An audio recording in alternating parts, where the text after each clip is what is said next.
Welcome to Our Girl Relationships.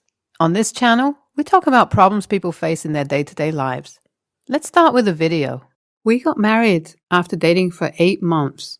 And you can say that we rushed things. We were colleagues and became friends just when we met each other.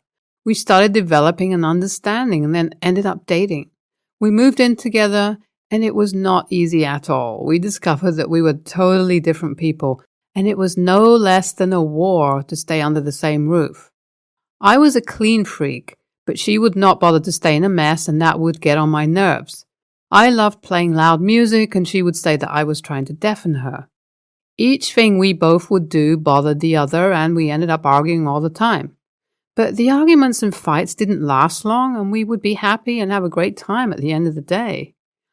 I know most of you are going to say that we should have stayed away from marriage, but once you have got feelings, you're just messed up. We would argue and disagree a lot, but we also cared and knew that we would not live without each other. It was her birthday and I could not stop myself from proposing to her. We got married a week later and things had changed a lot. We started learning from each other and accepting the way we were, which smoothed things, but that was not for long. One of us would lose the cool and things would get as messy as they were. A couple of months went by and my wife told me that she had got a job offer from a reputable company and wanted to switch. I was happy for her, and we even celebrated her success. As my wife switched her job, our office schedules changed, as the duty times were not the same. This led to the least communication and almost no discussions. We would hardly see each other during the day and only got to spend time together on the weekends. An argument broke between us one day, and we were both furious. I told her that our relationship was not going to work anymore, and we would end up separating. I went on and said that we were not talking at all, and our communication was being affected, and our relationship was just not going the right way. My wife yelled at me and told me that I was jealous of her career, as she had a better job than mine and was earning more. I could not believe that and left the house. I came back the next morning. My wife kept apologizing, but I told her that it was not going to work. She first tried to convince me and then initiated the war again. She yelled and told me that the relationship was not going to work because I did not want it to work. She also said that I had definitely found a replacement and now wanted her to leave. I had no energy to fight her, so I told her that she could move out. My wife packed her stuff and left my house, telling me that I was the worst thing that ever happened to her. She went to one of her friends and then rented an apartment, and we didn't talk to each other after, except for a few texts to ask something now and then. We had not filed for divorce, as we both needed time, and that was all right with me. Almost 4 months passed like that, and then she called me one day and told me that I had to see her in a hospital and that she was sending the address. I asked her if everything was all right, and she told me that nothing was okay and I had to be there on time. When I met her in the hospital, she told me that she was there to collect her reports. I was worried and asked her what was going on, but she seemed nervous and told me that she needed my support. She then said that she had gone through pregnancy and was waiting for the reports. It was a sigh of relief for me, and I told her that it was not even possible, as we had no intimacy for months. She said that she had already done a test at home with a dipstick and it showed that she was pregnant. I got stern and told her that if she was pregnant, it was not my baby, and I left her in a fury. I could not believe that she had enough time for another relationship or whatever, and now, when she was pregnant, she needed my support. She kept texting me that it was my baby and I had to be with her, but I didn't reply. My wife kept calling me, but I did not respond to her calls. She was texting continuously and told me that I had to take responsibility. I picked up her call and told her that she should contact the baby daddy and beg for support because I was not the baby's dad and was also going to file for divorce. She told me that I was only doing that because I was scared to take responsibility. She also said that I could not divorce her as it was not about just the two of us now. I did not pick up her call after that and I blocked her number. A few days later, my mom called me and told me that I had to see her right away. I told her that I would come after my office and that she told me that she would wait. When I went to her, I could not believe that my wife was with her, and my mom was furious. She asked me how I could dump my wife like that, knowing that she was pregnant. I told her that she had already moved out months ago and was lying about me being the baby's father. My mom said that my wife had already told her that I was going to say that. She told me that my wife was going back with me and I had to take responsibility. She also said that it was the lowest of a man to dump a wife just because she was pregnant. I told my wife that she had to stop with her bullshit and left the house. I filed for divorce and my wife, of course, got notification. She showed up in my office and tried to create a scene there. She yelled that I was going to divorce her because she was expecting me and I was not ready for a baby. I told her that she needed to get out or I would call the guards to show her the way. She said that she was leaving anyway because I was not worth her time. My mom called me and told me that I was not being fair and had to take back the divorce petition. I told her that she could come over and we would talk about the matter. My mom came over that evening and I told her the whole situation. I explained how we felt like we had rushed things and needed a break. I told her that our relationship was not going smoothly at all and that it was our mutual decision to take our time before filing for divorce. I also explained how it was impossible that the baby was mine and my wife was just trying to manipulate her. My mom understood everything, and then I told her that she did not need to keep in contact with my wife. The divorce petition took longer than expected, and my wife's delivery was due in a few days. She called me and told me that she was going to apply for child support as soon as she would get discharged from the hospital. I told her that it would not be difficult for me to dodge her petition, as I was going to prove that the baby was not mine, and she would end up making a fool out of herself. She was not ready to understand at all and told me that she was not going to spare me. The divorce petition was still in process when I received a notification concerning child support. I talked to my lawyer and he told me that we could prove my wife wrong through a paternity test, and it was not a big deal at all. I called my wife and told her about the test, and she said that the baby was too young and that the tests were not healthy at all. I told her that we could get a blood sample from the hospital and she did not need to worry about the process. She hung up without saying anything. The divorce judgment was finalized and the process was over, and I could not feel lighter than that, thinking that I was a free man and she was not in my life anymore. We had already gone for the test and were waiting for the results, which were going to take almost a week. I was sure about the reports and knew that I was going to prove my ex-wife wrong. She had not contacted me after that, but I kept telling her updates just to mock her. The test reports were ready, and of course it was proved that the baby was not mine. I was able to dodge the child support application and had no issues in my life after that. My wife was pissed and took to Facebook to rant about how I had destroyed her life, and that was just another mistake of hers.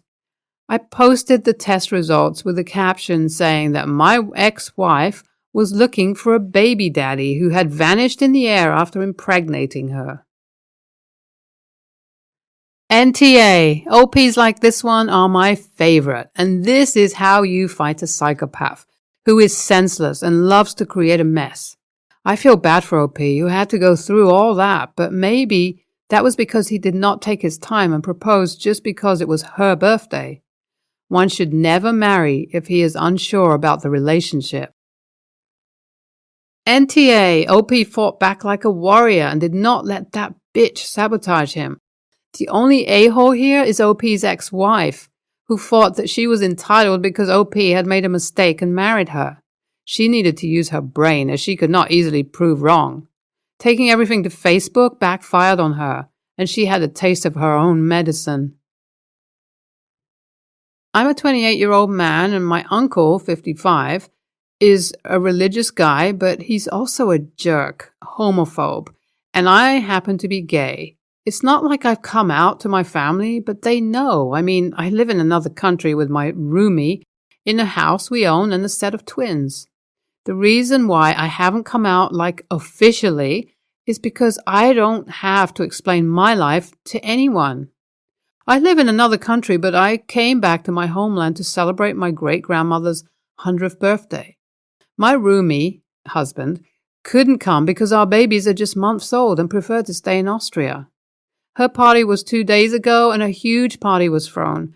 My uncle was drinking some liqueur, so he suddenly mentioned that Mary, his wife, 35, is pregnant, and then he said, I told Mary that if this child happens to be a fag-ass, I'll disown him and I'd probably have him beheaded. Looks at me and says, you do the same, wouldn't you? A little background info. My uncle had a daughter named Catherine.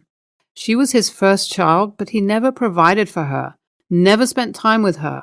He has built houses for his mistresses, but his daughter is renting as a single mom and he doesn't help her. So I said, no, you know how I'd have my son beheaded? I'd never. If he happens to be a deadbeat who abandons a child and never provides for them, if he's a deadbeat who sees that his daughter is struggling financially with 2 kids as a single mom but does nothing to help, while building houses for mistresses that cheat on him later on. His mistresses kicked him out after he builds the house. He has built at least 3. That's how I disown him, just as if he happens to be as repulsive and a deadbeat as you are. A lot of his friends, his wife and children from his previous dead wife, were there. His face went red and was seemingly ashamed. My great-grandma scolded him and my grandma scolded me, so my great-grandma ended up scolding my grandma for scolding me, and it was all a mess. My parents say that as I know how he is, I should have just ignored him. The party wasn't the same from that point, so great-grandma says I did nothing wrong, but grandma says I ruined everything. I need some opinions from strangers. AITA? NTA, you were absolutely right to call him out, and extra kudos to great-grandma. It's just how he is some bullshit. And when he's saying things like, I would behead my child for being gay, that's a level well beyond assholery. That's someone should call the cops, maybe? Levels of assholery.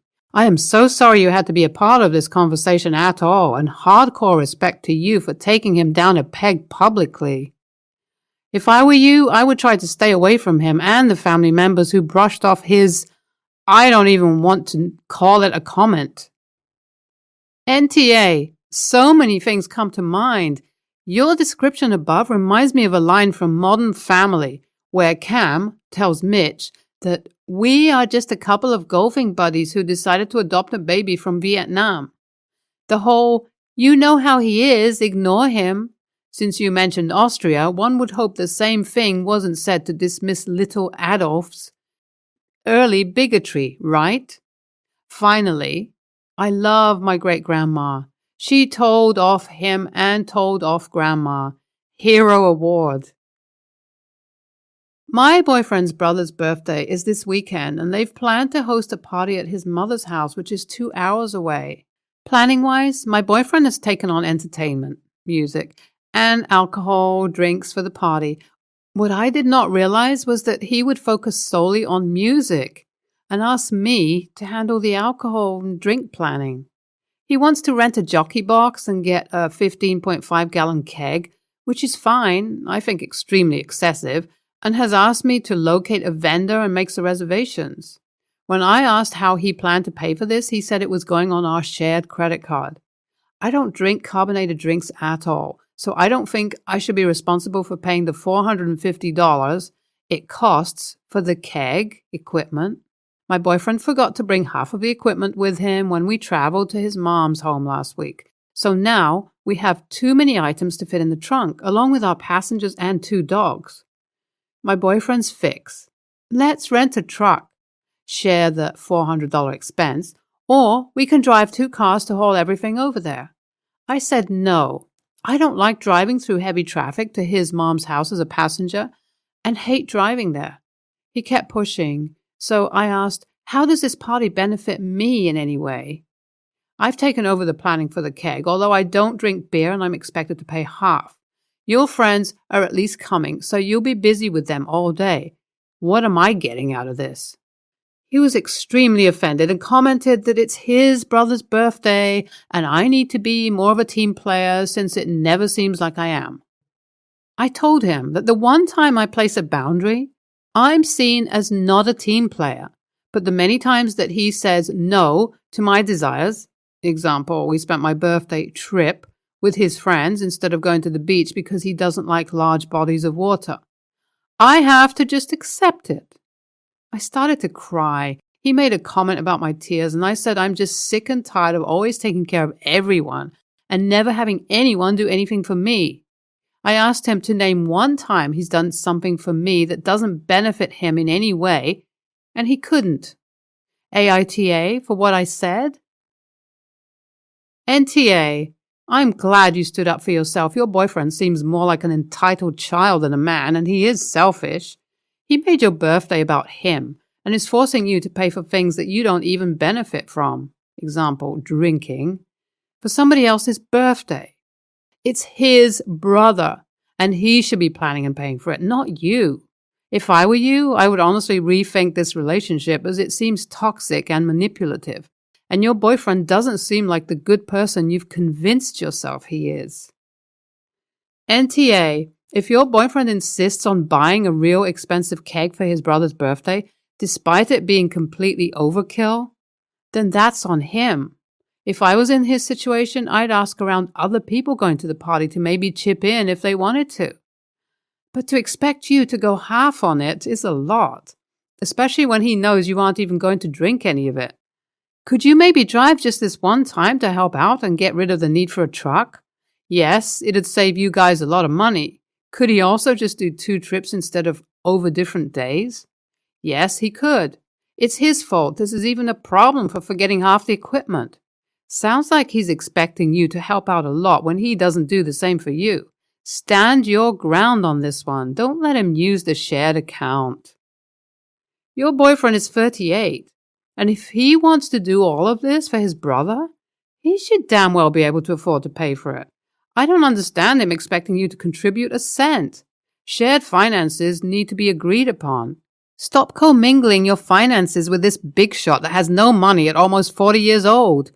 NTA.